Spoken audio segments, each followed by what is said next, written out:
এই তোর শ্বশুরকে তোকে জায়গা জমিন ভাগ করে দিছে? না মা, আমার শ্বশুর তো অসুস্থ, এখন কিভাবে নেব? এটাই তো সুযোগ, বুড়া জানি কোন দিন যাতে বইরা যায়, আর যদি মইরা যায় জায়গা জমিন যা যার মতো ভাগ করে নিব, পরে তুমি কাজ কলা খাইও। এখনো সুযোগ আছে, বুঝা নেই। তাইলে মা এখন উপায়? উপায় আবার কি?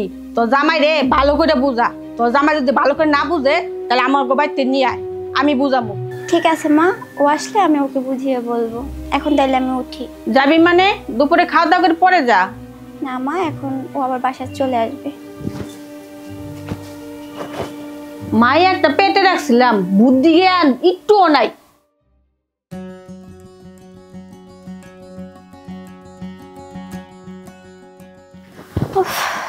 কি ব্যাপার, কোথায় গিয়েছিলে?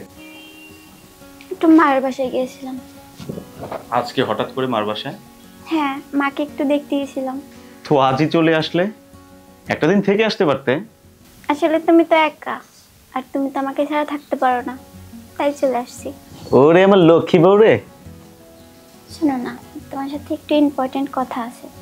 ইম্পর্টেন্ট কথা? আচ্ছা ঠিক আছে, বলো। আসলে বাবা তো অসুস্থ, আর আমাদের তো অনেক সম্পদ। এখন যদি তুমি বাবার থেকে আমাদের সম্পদগুলো বুঝে নিতা, তাইলে ভালো হতো না? আফরিন, তুমি সব কি বলছো? বাবা অসুস্থ, এই সময় কি বাবার কাছে এইসব নিয়ে কথা বলা যায় নাকি? তুমি বুঝতেছো বিষয়টা? এখন তো বাবা অসুস্থ, বাবার যদি কিছু হয়ে যায় তখন তো সম্পত্তি সবাই লুটে পুটে খাবে। তখন কি আমরা রাস্তায় বসবো? তুমি ঠিকই বলেছো আফরিন। আমার যে ভাই বোন, বাবার কিছু হয়ে গেলে ওরা তো সব সম্পত্তি লুটে পুটে খাবে, সবকিছু গ্রাস করে ফেলবে। আমাকে কিছু একটা করতে হবে। তাহলে এবার তুমি অন্তত কিছু করো।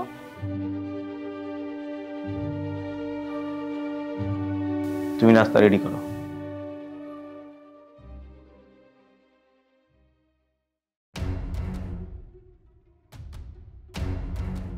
বাবা, বাবা, কি অবস্থা তোমার? কেমন আছো? আরে উঠা লাগবো না, শুয়ে থাকো শুয়ে থাকো শুয়ে থাকো। আর কেমন ইমান থাকবা? তোমার তো পরে আবার কবরে চলে গেছে, এখন শুধু দাপন করাটা বাকি আছে।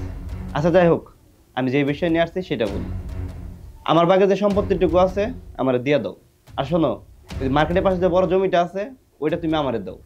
আমি একটা বড় প্রজেক্ট করতেছি, ওইখানে বেশ কিছু টাকা লাগবে।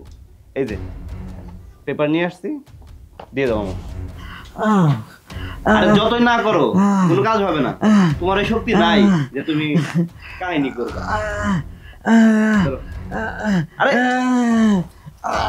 আমি তোমার সন্তান না, তুমি আমার দিবা তো কারে দিবা? দাও দাও, ভাত দাও।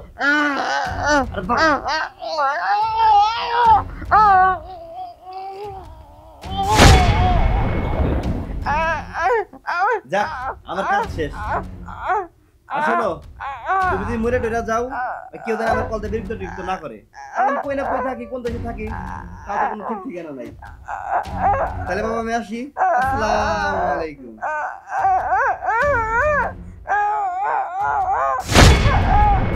কি ব্যাপার, তুষার বাবার রুম থেকে বের হইল, আবার হাতে দলিল, তারপর নিশ্চয়ই কোনো গাফলা আছে। আমারটা আমাকে এখনই বুঝে নিতে হবে।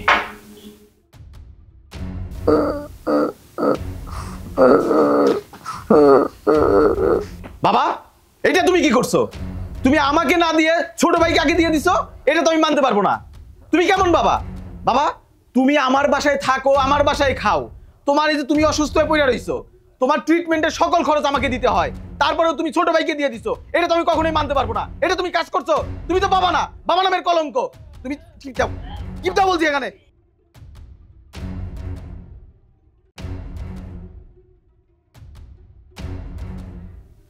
ঠিক আছে, তোমাকে আর প্রয়োজন নেই। আমার যে কাজ করার প্রয়োজন ছিল সেটা আমি করে নিয়েছি। কাজ শেষ?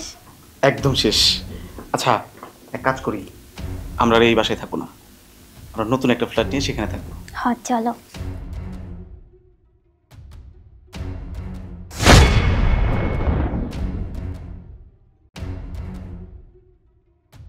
স্যার, আপনি ইনহেলার করুন না গো।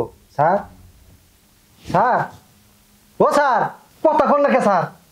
স্যার, স্যার, বুঝতে পারছি স্যার মনে হয় আর নাই, তার সন্তানেরা জোর করে দলিলে টিপসই মনে নিয়ে গেছে।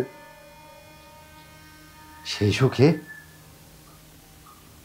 স্যার এই পৃথিবীতে থেকে চলে গেছে। স্যার, ও স্যার, আমার কি হবো এই দুনিয়াতে? আপনি স্যার আর কেউ নাই স্যার।